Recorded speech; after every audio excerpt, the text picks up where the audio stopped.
Well, welcome to Roundtable Live with Christian Concern. And today we are talking about a new survey which came out this week, which shows overwhelming support for freedom for people to access therapy for issues such as sexual identity and gender identity issues, which is very big news because the government wants to ban this.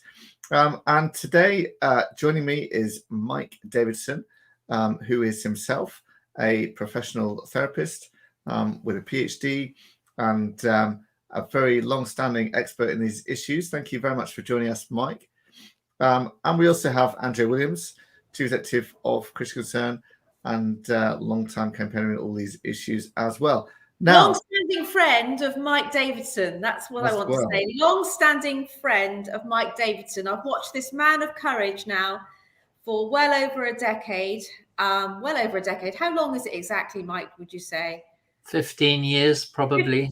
15 years to be right at the cutting edge of really giving help, understanding the issues that were coming and speaking into the lives of what I would now say it's hundreds, it's thousands across the world, literally. That's what we've seen just in terms of the work that comes from Mike Davidson's Core Issues Trust, IFTC, CX Out Loud, and this global movement that is growing.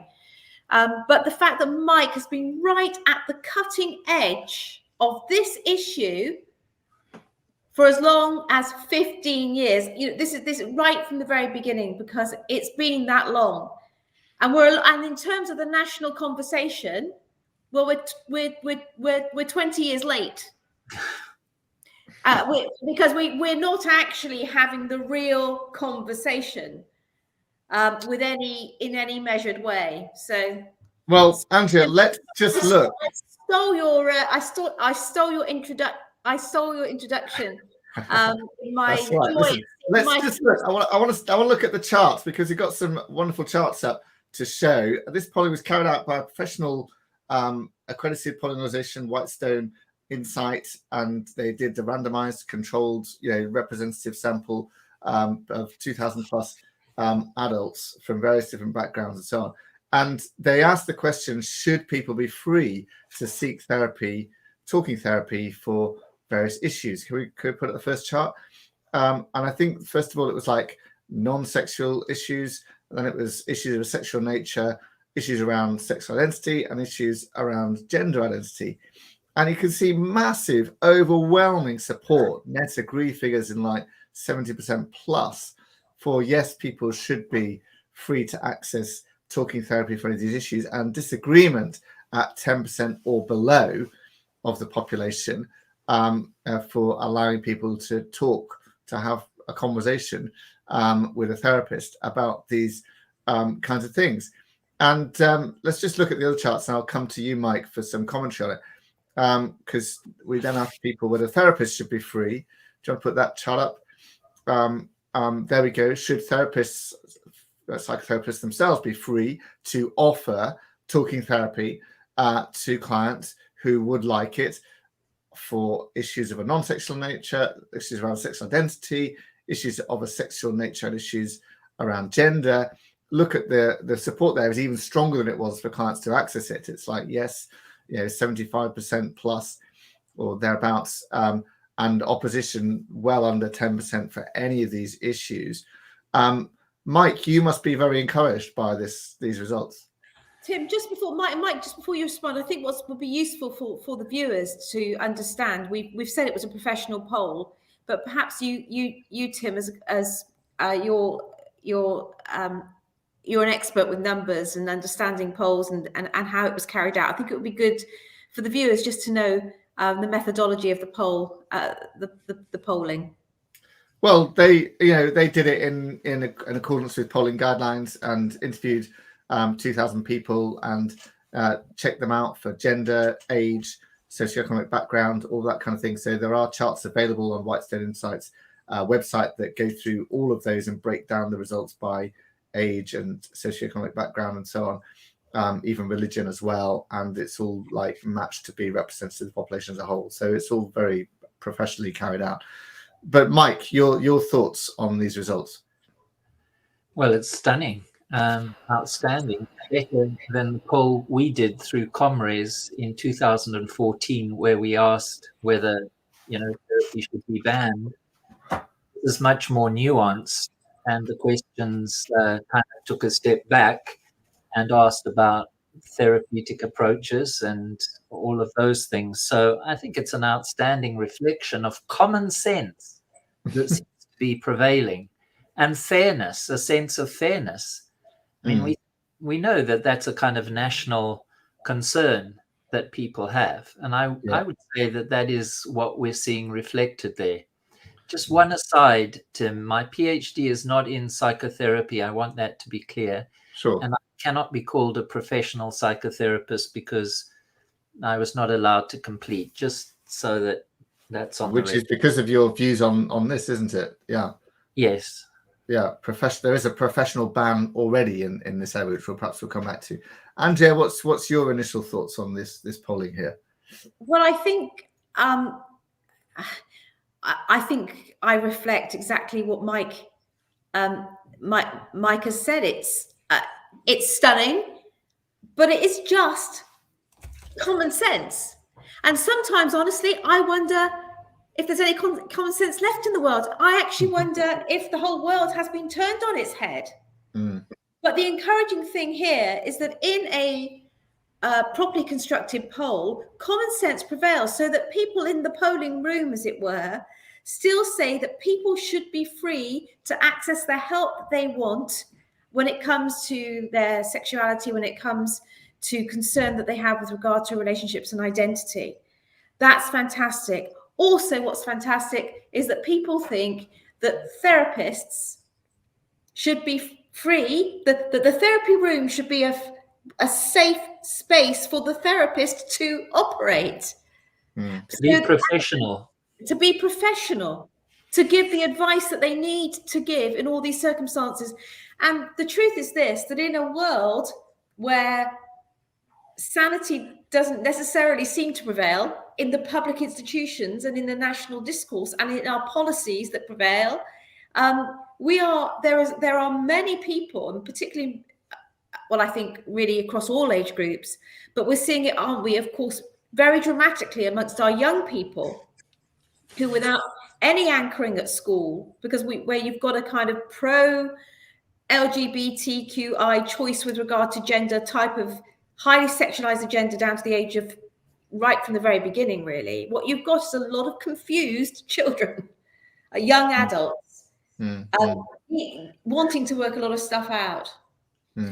I think another point that we should make here is that you have the results that you have because there haven't been any constraints on you doing this research.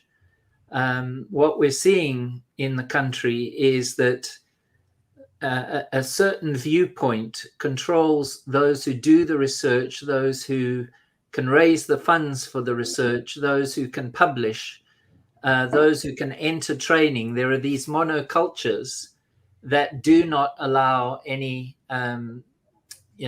criticism. When we did our Comres poll, we did it and, we're very happy with it. And then we went to do the second one, but we weren't allowed to do the second one. Long story in itself. So, all credit that this has been done and that this is a genuine piece of research. This is the academic freedom that we need to be able to do research that is not constrained by this political orthodoxy and this speech that has come into the country that requires everybody to toe the line along a particularly woke viewpoint. I think you're hitting on it there, Mike, because the truth is this poll actually got to the people. That's it. But somebody like James Caspian, who wanted to do an academic piece of research at Bath Spa because he had worked in gender identity clinics where he was noting a phenomenon whereby there were written, he was ideological actually about gender transition. He was for it. But then he began to see many people returning deeply unhappy, or he saw a high amount of suicide. So he wanted to actually do some genuine research. He came from the other side, and he was shut down. So actually someone who wanted to do some proper research. So as you've said, Mike, the institutions are ideologically captured, and policy is ideologically captured. The civil service is ideologically captured. The Department of Education is ideologically captured. Those that deliver education are ideologically captured. Or those that deliver education don't dissent, or the therapists don't dissent publicly for fear that they will end up in Mike Davidson's position. So go on, Mike. I was going to say, you would have thought from the way it's all presented in the media and by politicians and so on, that everybody thinks this should all be banned. Nobody thinks that therapists should offer this kind of thing. And yet, you go to the population, ordinary people, and they say, well, of course, therapists should be free to offer therapy for this kind of thing. How do we get to this disconnect? Well, I think the Memorandum of Understanding, which has, of course, led to the de facto ban that actually is in place now, that prevents anybody who holds a traditional or orthodox viewpoint or is consistent with conservative values or Christian values around sexuality have been forbidden. Or therapeutic choice, as you sometimes put it. Yes. Right? And that is the genius, I believe, of how this got into the society in such an entrenched but very careful way. To me, it's very interesting that all of a sudden the church has come alive and doesn't want conversion therapy. Well, we're very late to the conversation, I have to say, because the foundations of this were laid in 2014-15. And in 2014, Core Issues Trust applied to be part of the conversation that would precipitate the Memorandum of Understanding. And Norman Lamb, if you remember, then Secretary of State, Lib Dem man, refused to allow us, on advice from the UKCP and Pink, I think it was David Pink, on his instruction.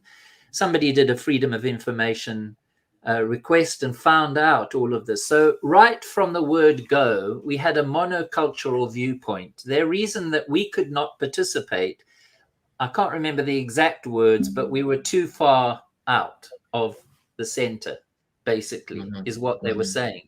Because it had to be gay. Essentially, the Memorandum of Understanding is gay. It's gay affirming. Is it? You can't question it. And of course, you're right. You're right. The memorandum codifies that. It codifies essentially a professional ban on therapy. But no one was listening. But of course, a lot of that was set much earlier in the conversation, in the 2010 Equality Act, earlier when you have the sexual orientation regulations around the turn of the century, whereby sexual orientation was becoming understood and defined amongst the political elite, but also in codes, in law, as a fixed identity. At that point, like your sex, male or female, at that point, like a protected characteristic such as disability, and worthy of protection as high as any of those. So what happened was that shift in our cultural narrative, but also in our laws that predated what then, and the professional regulators essentially adopted where the culture was going, was that you are born gay, you can't change being gay, you need to be protected if you are gay, you don't need to question being gay. And so what then happened is that you get the Memorandum of Understanding of 2013, which says you cannot say to anybody, you essentially can't challenge that. And this is why... it's by stealth, isn't it? It's just brick upon brick. And then it leads ultimately to this kind of thing, the Memorandum of Understanding. Yeah, which actually, I mean, we could talk a lot more about that, of course, but also this is a factor in why Tavistock clinicians felt they couldn't possibly oppose someone's, question or refuse to affirm someone's transgender identity, even a little child, because they might be accused of conversion therapy. But we didn't just ask about therapists, Mike. We also asked about doctors, teachers, and youth workers. I don't know if we can show that chart as well up on here. Now, look at that. Should doctors, teachers, and youth workers be free to have conversations with people who want them about issues of a non-sexual identity, non-sexual nature or sexual identity nature, sexual nature or gender identity nature? And you can see there, again, it's like 2/3 plus or so of support for freedom for that, less than it is for therapists, interestingly enough. And again, opposition to that is sort of, maxing out about 15% or so. So it's interesting that support's a bit less there, Mike. Any thoughts on why that might be? I'm not sure. Don't know.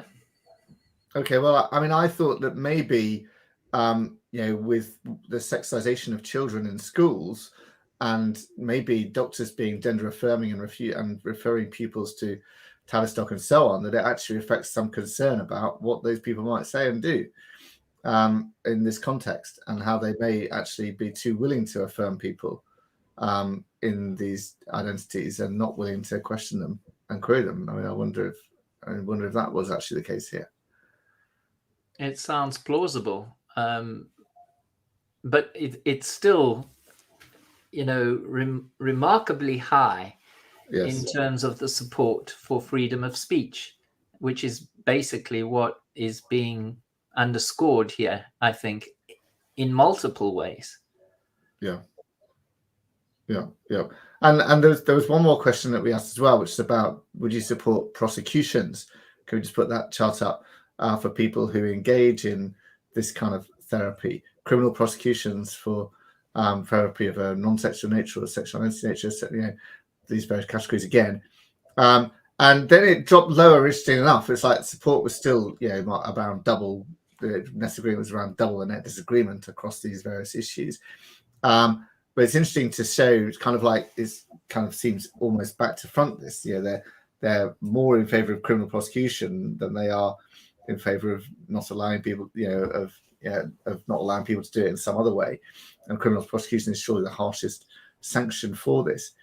So that there's a lot more don't knows in this category as well, which perhaps shows some confusion here, Mike.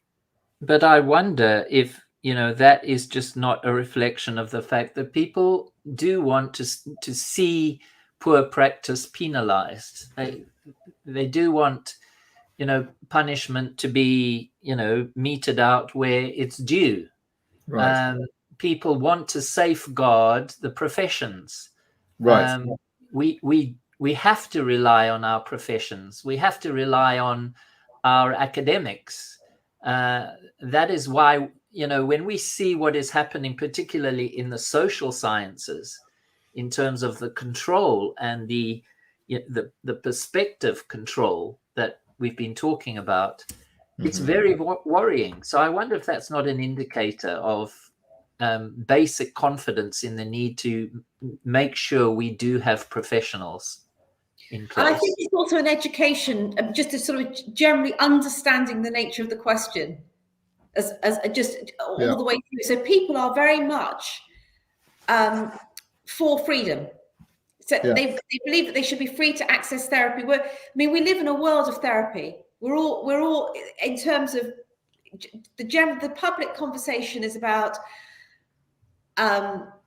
this need for self-improvement, to this need to be free from certain behaviours, whether it's relating to any sorts of behaviours, alcohol, or the quest for perfect fitness, whatever it might be. There's a public mindfulness. There's a whole public conversation about about therapy or therapeutic pseudo-therapeutic practices in any event, and everyone believes that they should be able to access being a better person and should be free to do that. What people then, on the flip side, what people don't want is they get told, they might maybe have in their head an image of really terrible therapy, which is the kind of that, because conversion therapy, as it's been called in the public discourse, has been entirely demonized, catastrophized in terms of what it is, as if, you know, and of course that the kind of thing that Mike and his colleagues have been doing for years now, and the kind of anything that is viewed like that is already illegal. It'd be either entirely illegal or certainly wouldn't pass the regulator, would it, Mike? Yes, but you know, where's this being done? It's not being done. And yeah, exactly. one of the principles that this is based on is the confusion with respect to what is meant by electroshock therapy. So we hear electroshock therapy. We had it this week, actually, in the account of people who were sent to conversion therapy from the armed forces. I don't know if you picked that up this week, but there was an article about that, and the six-figure sums that are being claimed for them because of this. And they cite the use of electroshock therapy. But you see, I think there's a confusion here because people are thinking electroconvulsive shock therapy treatment, which is different from electroshock therapy. We hear electroshock and we hear that, but we think electroconvulsive shock therapy, which is never was used in this context at all. Interestingly, we tried to recently get some footage from ITV, from the program that has been in the news from this morning, because I'd been on there and sat on a couch with a man who claimed to have gone through all of this, and I wanted to verify what kind of electroshock therapy he had gone through, but of course they won't give us access to that, which is a shame. But it's easily identifiable that there is this confusion that is built into this understanding. We have to learn to discern between the two, because what we're really talking about here is talking therapy. I mean, the survey was talking therapy, not any other type of therapy in this case. And of course, Christians and others aren't carrying out any kind of electrotherapy at all in this context. You know, it's all about conversation. Christians are throwing the baby out with the bathwater, I would say, when it comes to talking therapy around change-allowing therapies. It's too difficult for people to concede that there is such a thing as change-allowing therapies or any standard psychotherapeutic or counseling approach that may result in change as a result of talking therapy that takes place. Every therapist or counselor is coming from a theoretical point of view. And when they talk, they are usually tapping into their training and the modalities that have been important to them. But the memorandum of understanding has had such a silencing effect that people don't want to go anywhere near anything that might, even inadvertently mean that somebody changes, because they're afraid of the consequences professionally for being involved in that. Yeah, and if we get a criminal... People come to you, Mike. People come to you and to core issues because they want to change, because they're unhappy in their homosexuality, in their homosexual behaviours. And I bet, and through you, and also not just through you, I've met many people who have absolutely changed and are wonderfully changed and wonderfully pleased that they have changed. And go on to be happily heterosexually married and have children and all these other things as well. And Andrea, even if they don't change completely, they change enough. They change to the point where they can function, where they are confident, and where they have integrity about their lives, and where they are no longer troubled in that direction. And Outcomes are always different. Chosen to come. They are adults that have chosen to come. And if they've been sent, we will ask them, to reconsider why they have come. That's the first question. Why have you come? Has somebody sent you? Has your spouse sent you? Has your church sent you? Those are basic questions that we would be asking. And another thing, Andrea, half the time, 3/4 of the time, in our counseling work, we're not even talking about sexuality. We're talking about life. We're talking about social skills. We're talking about self-esteem. We're talking about the loss of assertiveness, the loss of building healthy relationships with the same sex, all of that kind of thing. And it all starts much before. And all of these, and now, because I've been around you for so long, Mike, and been at conferences with you, and have read the literature, and met the global experts on this issue who've done the studying and done the science, and who are in the same field, but also just met those that have done therapy and now perhaps are therapists themselves. But the thing that it doesn't begin with the now, what people are doing now. It almost always goes right back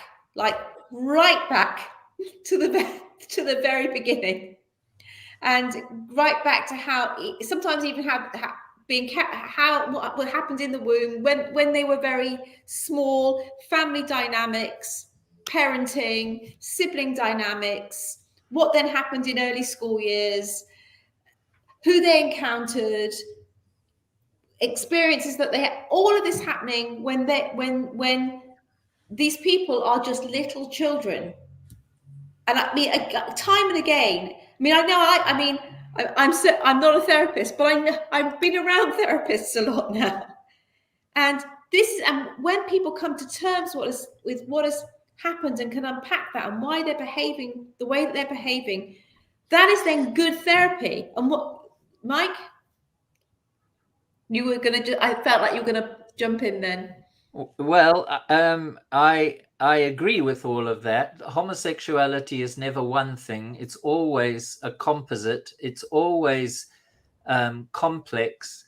And we are the composite of all sorts of decisions we made. I made a vow as a young boy. Now, don't get me wrong. I'm not blaming my father, but I said to myself, well, if that's masculinity, I don't want that. And I disidentified. And that's a well-known characteristic for this population. There is a vow that is made. And we know there are consequences to such vows. And you will find many people in our population who are working through to undo those vows that they made because they were damaging. They didn't know it at the time. They may have done it for valid reasons, but they're walking back. They are working out their salvation, actually, in fear and trembling. And they are learning why the Bible talks about honoring your father and mother. But that doesn't mean that, things go wrong in life. And that's the work that we do. So, Mike, as in spite of the overwhelming support for freedom for people to access this kind of therapy and for therapists to offer it as well, the government is intent on banning it, on criminalising it, even though, although there's already a professional ban anyway as well. Just tell us about what the consequences of that could be in this country. Well, I think there will be a cooling and a spirit of fear that will possibly discourage church leaders from speaking clearly about the basis of Genesis, the whole foundation of the Bible, this two-ness, this oppositeness, this complementarity, which together is made in male and female and comes to fullness in marriage and in sexual harmony. I think all of that is under threat. And I think that the whole part of science that very clearly is showing just how fluid sexuality is, and therefore how it can be influenced and how it can be changed on the one hand, and just how fixed gender is in terms of male and female. I think, those truths are going to be increasingly challenged. And people are not going to be free to reinforce what are, I believe, fundamental tenets of the Christian gospel and the whole basis of social structure in terms of the family that we want to preserve and protect. I just think there will be a closing down of any opportunity to talk through these issues. Yeah, because somebody could prosecute you, accuse you of conversion therapy, and you get prosecuted, and that's just because you've challenged something or made an assertion or questioned their identity or something like that. They could accuse you of conversion therapy, and off you go. And that's a very, very oppressive sort of situation to be in, isn't it? I mean, we're seeing it. I mean, that we're already seeing how it's going to play out. I mean, when teachers such as Joshua Sutcliffe are removed from the teaching register, people like Bernard Randall, others, we've got other because they are questioning gender, the social transitioning of children. When they become the new immoral, when they become not fit to teach, not fit to practice, this is what we are seeing, and it's of course, and maybe this is what as Christians we have to realize, that we're probably not going to turn this around very quickly. I have to believe that, because it isn't the truth, in time it will come to the end of itself, because it's just absurd, really. People not knowing what a woman is, thinking that women have male parts and men have female parts, and we can redefine things in spite of the biology. Well, in the case of Izzy Montague, the head teacher and the other staff members were unable to say what a woman was. A woman was someone who said that they were a woman. That leaders of our political parties are unable to say what a woman is. I mean, this is... So how can we be part of these structures? How can we be part of these professional structures if they dogmatically disallow any challenge to views, if there are these monocultures that just perpetuate the error and reinforce it by bringing in people who hold the same perspective? Well, we have to come out. We have to come out. This is where you're building the IFTCC movement, isn't it? And Mike, and perhaps you can speak about that. You've built a global movement. You've built a group that is peer reviews studies, that peer reviews practices. So when the establishment goes rotten, what you have done so successfully is build with others a global movement and an educative movement as well. So this will in the end, it will prosper. It is prospering, and it will continue to prosper, because these other institutions are turning truth on its head. Truth is stumbling in the institutions. And when truth stumbles, the people perish. The people really hurt. And that's what we've got. If you've got therapy that doesn't help people because you affirm them in their confusion and hurt and do not deal with the root, but say that as the fruit that they are displaying is fruit that can't be changed, that bad fruit, when in fact that's just not an issue. You want to go and look at the root.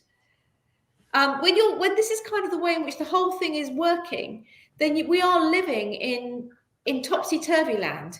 We are, and let me say that I also think it's the reason we're sitting here and we may think, isn't this all obvious?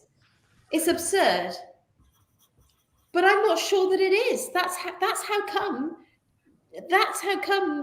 you are the new, we are the new immoral. That's how come people are being deemed safeguarding risk to children for holding these views, for even challenging them. And because my parents' generation, the 1960s parents forgot God. Then we forgot God. These institutions, the 1960s institutions forgot God. Where are we now? The following set of children and the children. We're 4 generations and the generations in between. And so it's catastrophic for the 4th generation.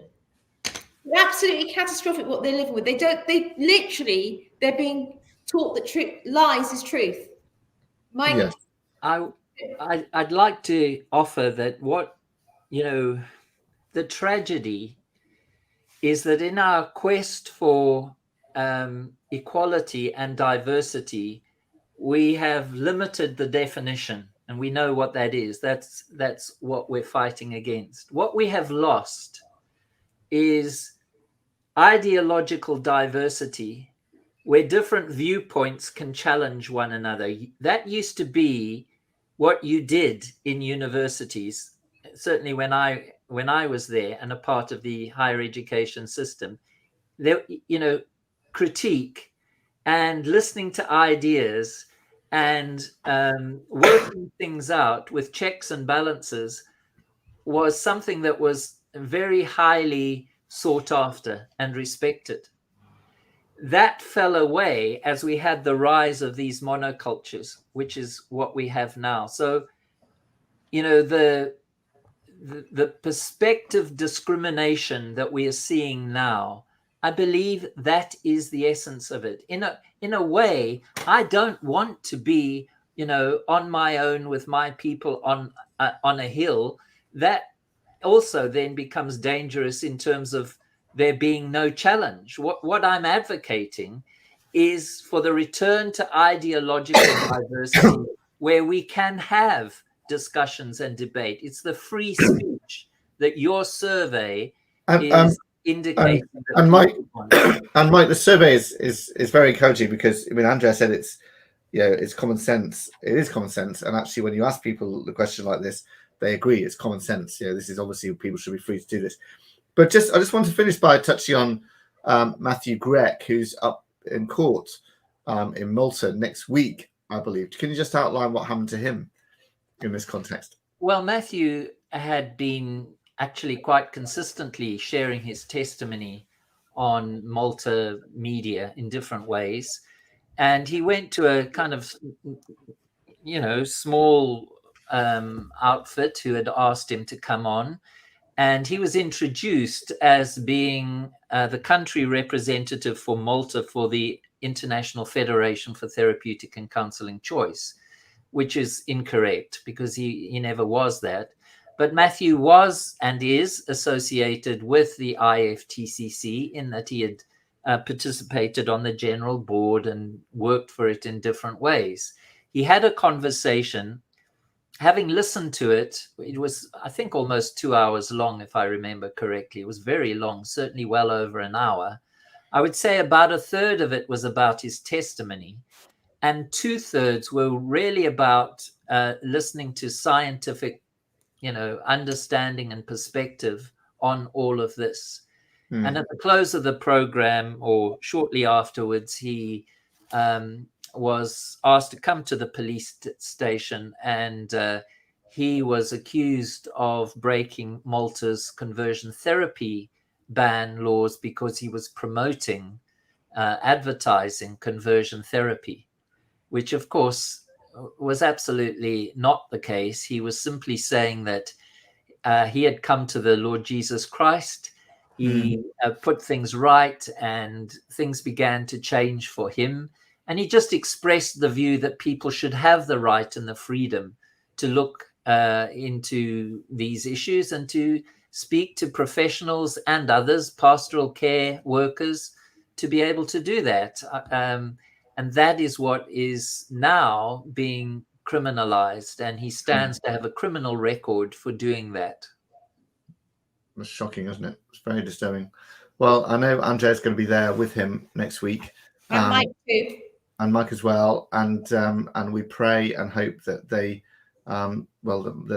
he gets cleared from that. But it just shows the oppression of these kinds of laws that are coming into Western countries around the world when they want to ban what they call conversion therapy, or even conversion practices is probably what it will be called. This is a first across the world. Criminalising an individual will be a first across the world. That's why it's such an important case. Yeah. So we must pray for Matthew. We must pray for the success of this case. Yeah. Great. Well, listen, I think I'm conscious we're out of time. Thank you very much for joining us. Thank you, Mike, for your wisdom and expertise in all this. I'm glad that you're encouraged by these polling results and the massive support for the freedom for people like you to do what you do. Thank you, Andrea, as well. And thank you, the rest of you, for watching and listening. Hope you found that as interesting and stimulating as I did. Look forward to seeing you again soon. Thank you very much.